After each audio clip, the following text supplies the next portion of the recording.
बंजारा समाजाची काशी म्हणजे पोहरादेवी आणि पोहरादेवीमध्ये आम्ही गेलो होतो आणि तिथं आम्हाला ना नंगारा भवन बघायचं होतं. कारण की आम्ही जेव्हा मागच्या वेळेस गेलो होतो ना तेव्हा नंगारा भवनचं काम वगैरे चालू होतं, त्याच्यासाठी काही बघणं झालं नाही. पण ह्या वर्षी ना पूर्ण काम वगैरे झालं होतं, त्याच्यासाठी मग आम्ही आवर्जून गेलो होतो बघायला. कारण की नेक्स्ट टाइम आपण कधी येतो आणि तो देख सको तो भाई हम आओगे अब नंगारा भवन तो देख सको हमरा कानून हम जा रहे अब ये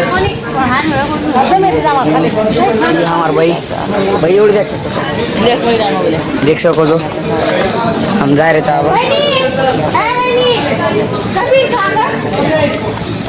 टायमिंग होता 6 वाजेपर्यंत बंद वगैरे होऊन जाणार होतं, त्याच्यासाठी मग आम्ही लवकरच निघालो होतो. तर तुम्ही बघू शकता खूप सुंदर आहे आणि खूप बघण्यासारखं आहे आणि तिथं बघून असं मन भरतच नाही, असं वाटतं की आपण इथं दिवसभर राहून आपण इथंच फिरून बघितलं पाहिजे, एवढा सुंदर आहे. कारण खूप सुंदर आहे आणि मध्ये पाणी वगैरे सगळ्यांची व्यवस्था केली होती आणि बसण्यासाठी खुर्ची वगैरे ज्यांना आता ते खूप मोठं आहे तर फिरून वगैरे दम वगैरे लागून जातं, त्याच्यासाठी खूप छान पद्धतीने ना हे बनवलेलं आहे. आणि बाहेर दिसायला असं वाटतं की ह्याच्यात काय असणार आहे, पण जेव्हा आम्ही मध्ये गेलो ना तेव्हा आम्हाला कळालं की बापरे खरंच नंगारा भवन म्हणजे नंगारा भवनच आहे. मध्ये खूप सारं काही बघण्यासारखं आहे. तर तुम्ही बघू शकता. तर बंजारा विरासत असं नाव ठेवलेलं आहे आणि जेवढं नाव मोठं आहे ना तेवढी कृती पण महान आहे. तर शिवालाल महाराजचे जे पण आमच्या बंजारा समाजाचे जे कल्चर आहे ना ते सर्व पद्धतीने तिथं दाखवलेलं आहे की कसे आमचे लोक राहायचे, कुठं कुठं वस्तीमध्ये किंवा तांड्यामध्ये राहायचे आणि कसे कसे कार्य करायचे आणि कसं काय असायचं ना ह्या सर्व ते दाखवलेलं आहे. तर खूप सुंदर आहे आणि खूप छान आहे. तर मग एंट्रीमध्ये केली होती आणि मग सगळे मम्मी ते सगळे आमच्या बरोबर होते आणि मम्मी तुम्ही आता बघू शकता किती सुंदर पद्धतीने हे सगळं केलं आहे. आणि मध्ये व्हिडिओ वगैरे अलाउड नव्हता तरी बी आम्ही ना चोरीने व्हिडिओ वगैरे बनवून घेतले, कारण की ना मग ते अलाउड वगैरे नसतात त्याच्यासाठी.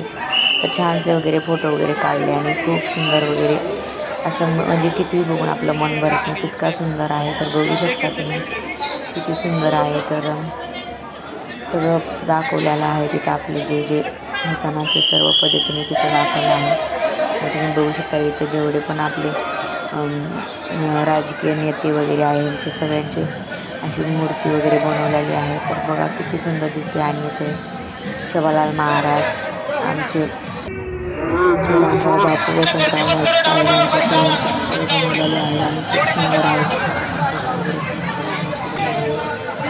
एवढा सुंदर झाड म्हणजे खरं ना किती माणसामध्ये टॅलेंट आहे. असं कशा पद्धतीने असं तयार वगैरे केला आता आणि बनवला आहे मला तर आश्चर्य वाटत होतं. कारण की खूप छान पद्धतीने आणि असं वाटत नव्हतं की हे पुतळे आहेत, असं खरोखर वाटत होतं बनवलेलं होतं. खूपच सुंदर आहे मला तिथं जाऊन. तर तुम्ही बघू शकता व्हिडिओ मी टाकत आहे तर तुम्ही बघा. खूप सुंदर आहे. अशाच नवीन एका व्हिडिओ येते बघा कंटिन्यू तुम्ही व्हिडिओ. सुंदर आहे आणि तिथे स्क्रीन वगैरे पण लावली होती तिथं बघण्यासाठी. तर थोड्या वेळ तिथं थांबलो आणि मग निघालो.